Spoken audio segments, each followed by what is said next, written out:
Hi, everybody. Hello, I'm Ryan. I'm Bethany. And we are Ryan and Bethany Board Game Reviews. And today we have something extremely exciting for you. That's right, we are doing our Christmas shopping guide. If you are wondering what to get for the gamer in your life, we have got some great tips for you. We've got some categories to break it down. And, you know, on top of that, if there's any questions you have, if there's anything like specific that they were asking about that you don't know about, put it in the comments below. We'll be happy to answer any questions. This is something that we're obviously super passionate about and would love to help you get the right gift for your gamer loved one. And our main criteria for this list was that you can get it. So not all of these are necessarily 2023 games, but they're all games that you should be able to get. Yeah, these are going to be on your shelves or online, readily available, and readily awesome. Readily awesome. All right, we're going to start with our first category, and that is kids games. That's right. We have two daughters, 6 and a 10-year-old. We've been playing games with them both since they were very petite. So we've got lots of experience with kids games. We've seen some awesome ones come across, but these are fantastic games. All right, so the first one we're going to talk about is Cat and Pepe, Treasure Ahoy. This is actually a... what's that word again? Legacy? Legacy! This is a legacy-style game, but they're all just logic puzzles, and you're just building on these logic puzzles. One of the things that I think works great with this game, especially for the like 6, 7, 8 range group, is all the games take maybe tops a half hour. Like you're just playing way tops, like probably half that. Way tops. But if you're doing the story, yeah, there's lots of story too. There's a lot of story. So if you're reading the story and you're adding these stickers, there's so many stickers. And if you know kids, you know that they love stickers. So a family legacy style game that's every session is pretty short with a lot of stickers.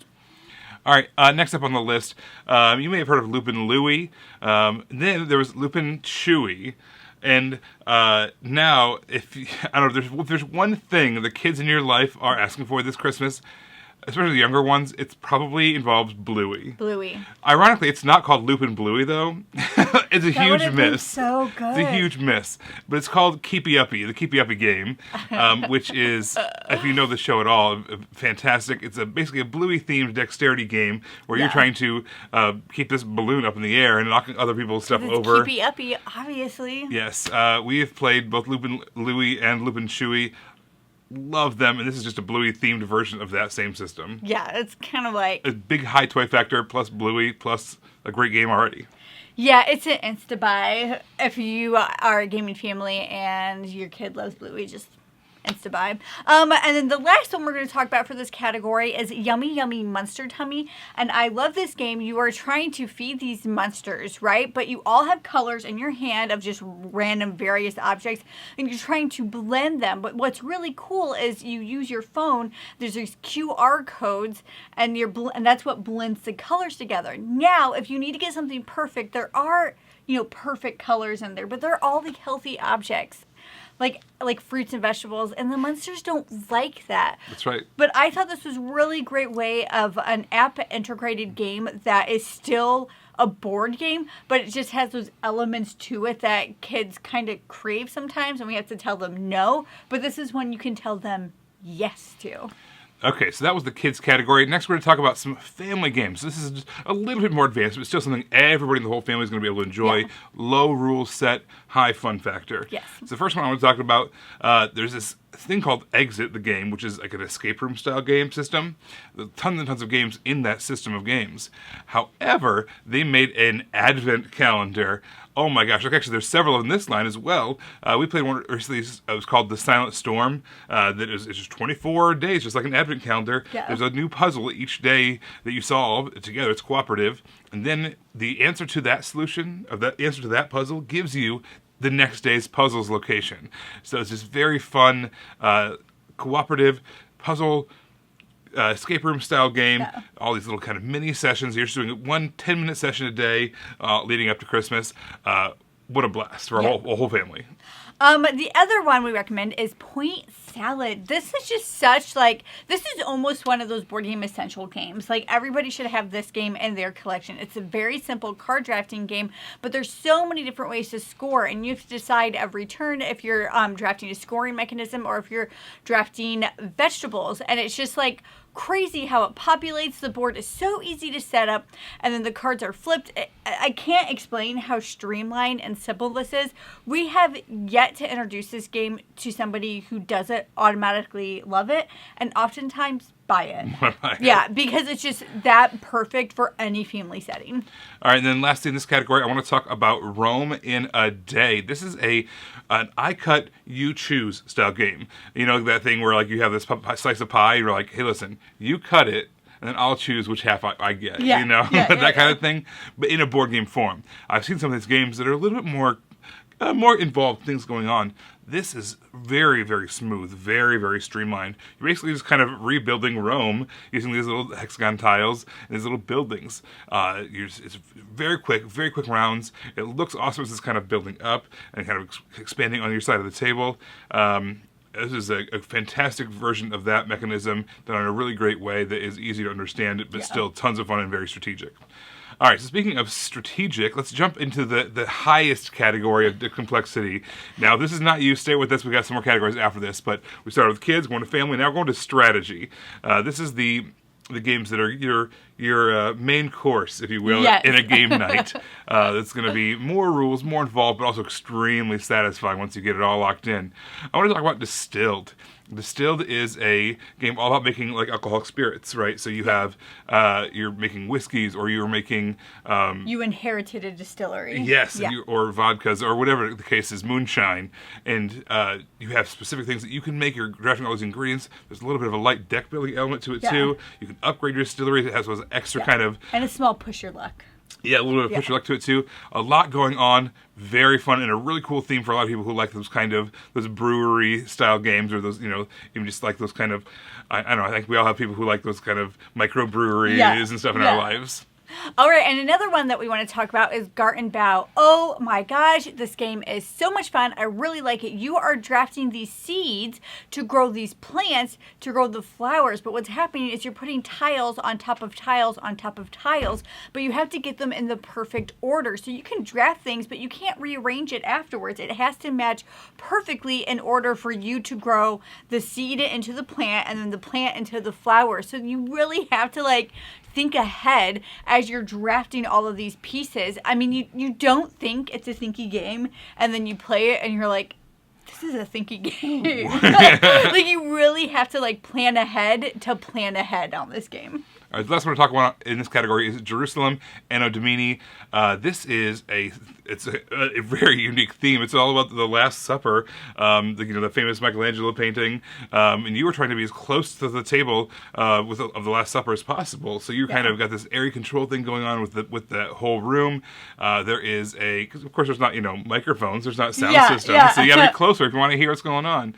You have to gather resources. It goes through kind of some of the parables that you're talking about. There's a Sanhedrin track. That's all this stuff going on. It's an incredibly cool historical game about this. It's a big important time period in history. In a way that this game brings it all together in a unique way with some pretty interesting art too.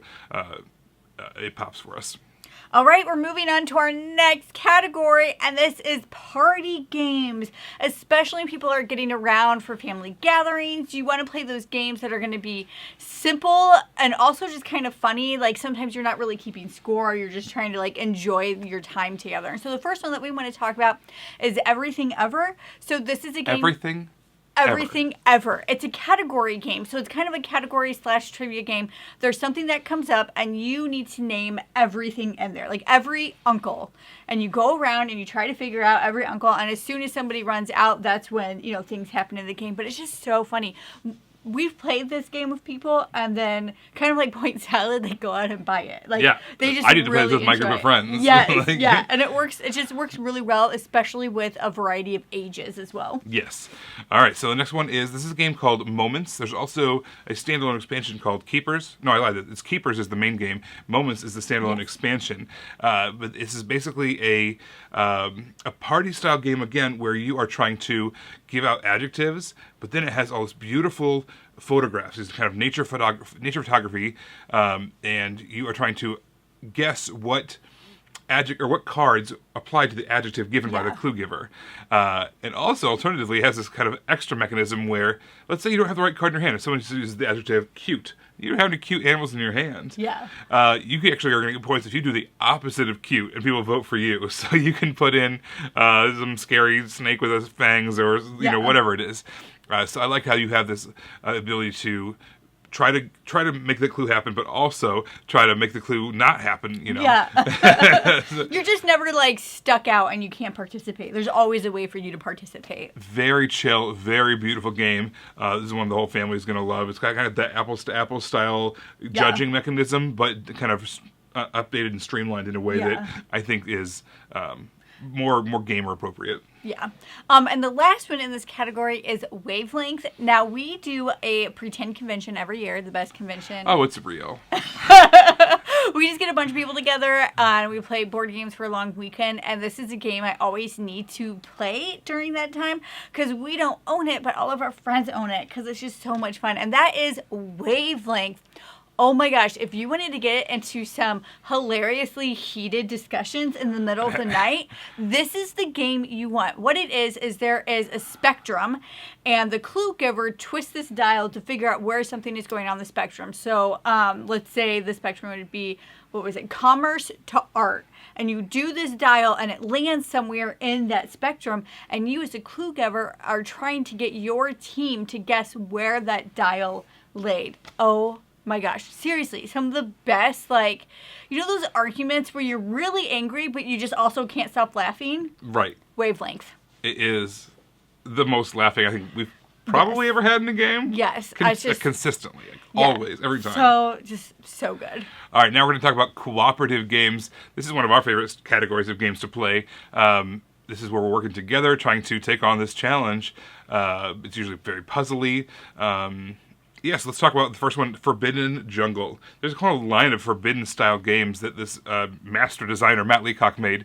And this is the most recent one. I think it's probably the more involved of the four that have come out, but it's also my favorite. Yeah. It has these kind of bugs that come out, and these eggs turn into bugs, and these bugs turn into these big bugs. And then those bugs are going to run on board, attacking us and stinging us and laying webs.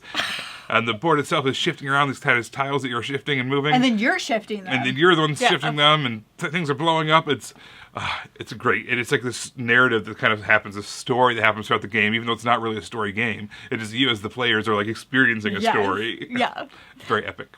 The next one is Kites. This is a real-time game. I really like real-time games. I know real-time games stress some people out, but I like that. It stresses me out too, but I enjoy it. So what it is, in Kites, you have all of these sand timers, and they're all going at different lengths, and you're playing these cards to flip them over. If any of the sand timers go out before you played all the cards, you lose, but like I said, they're all going at different lengths, and then you can add, like we do, there's these cards that complicate it and make it harder. It's just like...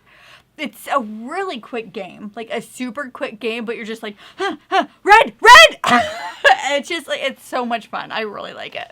All right, so there's a game called Pandemic. This is obviously thematically not fun for a lot of people. We've lived this game, but also at the same time, there's a really great cooperative system, and it's kind of made more games in that series since then. The newest one is Star Wars: The Clone Wars as a cooperative game. So again, if you've got a Star Wars fan in your life who likes board games, or even if they don't necessarily like board games, this is a game that is very, very interesting. You're trying to basically rid the board of all these little robots that are popping up. Just like in the Clone Wars, if you're familiar with Star Wars, you are all the heroes of the Clone Wars. You're Obi-Wan Kenobi, you're Anakin Skywalker before he turns bad. Spoiler alert. I won't even tell you who he is. Spoiler alert. But yes, you've got these, you're just trying to wipe the board. There's a lot of different variables that you can add to the difficulty. You can make it easy, you can make it hard, you can make everything in between by changing a lot of these parameters. So if you're, want to try this out, you're a Star Wars fan, but you're scared about how challenging it might be, you can dial it back and make it a little easier. And as you're familiar, take it up a little bit so you can keep on having a good win-to-loss ratio that fits your tastes. Also, what you have to do when you play this game is mention random facts about all these planets that the person you're playing with has no idea what you're talking about, but you're just like really proud that you know all this trivia information. Yeah. Not like that's happened And you before. don't have to be a Star Wars nerd to like the game, but it is fun for the trivia. Yeah. Yes, as somebody who's not a Star Wars nerd, I was still able to enjoy this game. So maybe that's a way that you trick people into liking Star Wars with you. All right, let's carry on to our next category, which is a two-player games.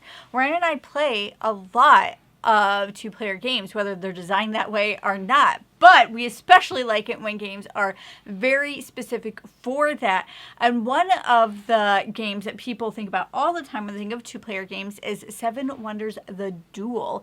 This is a game where you are drafting and you're trying to get collections and sets of things, but as you're drafting things, more things get revealed for your opponent to draft.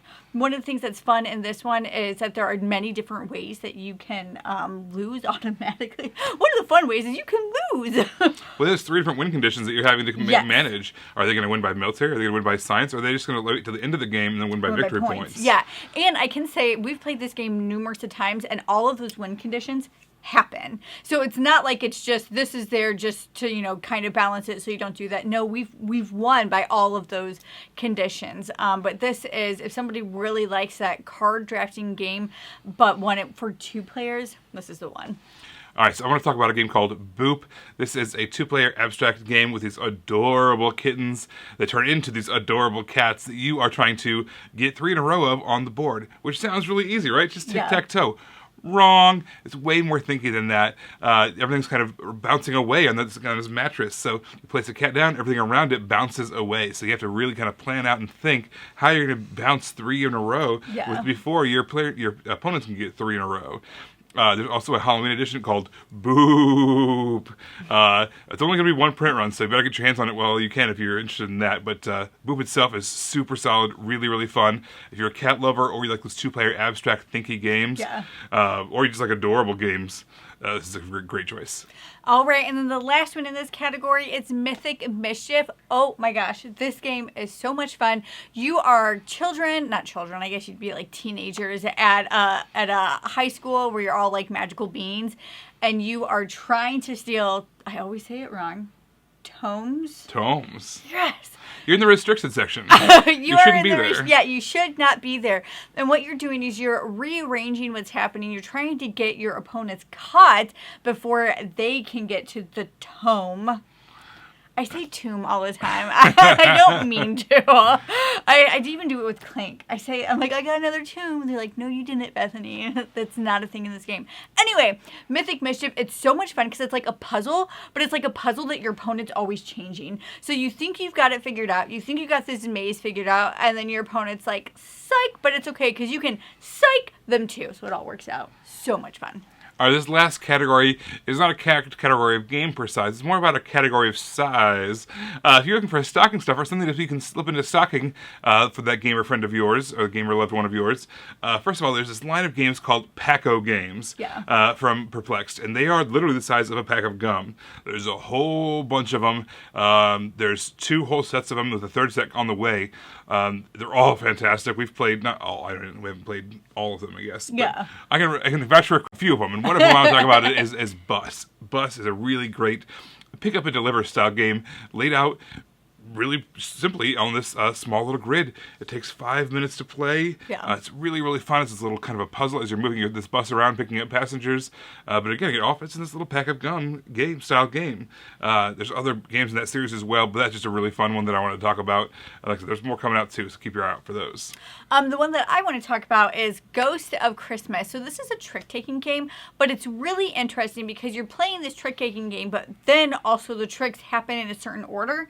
And so the suits happen based on the trick that happened before that. So you might have thought when you were first playing, because you're playing to all the rounds at the same time, so you might have thought that you were going to win this, but then you end up not because whatever happens here has affected that, but you played here first. It's really trippy, but it is in this little square box. It's great for somebody who, like, people from the Midwest who just grew up playing trick-taking games. That's what you did as a kid. You sat there while your sister yelled at you while you did everything wrong, and then you immediately learned euchre in a minute. This is perfect for you. Some trauma you're working out through this game? Is that what's happening? Are you going to pay them for being your therapist? Just a little that. But yeah, it's an excellent game. All right, the last one I want to talk about is That Old Wallpaper. This is a kind of a tableau style game where you are basically recreating that old wallpaper that you might have found on like maybe your grandparents' living room walls or something. It's kind of you're using these cards to lay out in a tableau, trying to make connections and pairings. The scoring is really interesting as you have to have these big symbols and small symbols, but you're only going to score whatever you have the least of. So you want to kind of pair up as many bigs as you have littles, so that way you can get the maximum amount of points. There's some wilds thrown in there. There's a little bit of a set collection as well. And when you have it all laid out on the table, it looks so cool. It has this kind of this retro vibe to it. A very fun game. It takes up a lot of space, but as far as the box goes, it's going to fit in a stocking. All right, everybody, that is our Christmas shopping guide. But like Ryan said in the beginning of the video, if you are trying to find a game for somebody and we didn't really cover it in this list, just ask us in the comments below, and I'm sure we can figure out some suggestions for you. Yeah, thanks so much for watching. Be sure to hit that like and subscribe button. We'd appreciate that. You can follow us on all of our social media channels. We have all kinds of goofy things that we're doing, having fun, talking about games everywhere we go. You guys, thanks for watching. Have a happy Merry Christmas, and we'll see you next time. Bye. You guys, thanks for watching our shenanigans. As always, we appreciate it. Over here, if you follow this link, you're going to find a playlist we've hand-selected, handcrafted just for you because you watched this video. And if you check over here, this is a video that YouTube thinks you might like. So you can check that out if you want as well. All right, we appreciate it, guys. Thanks so much for watching, and we will see you next time. Bye.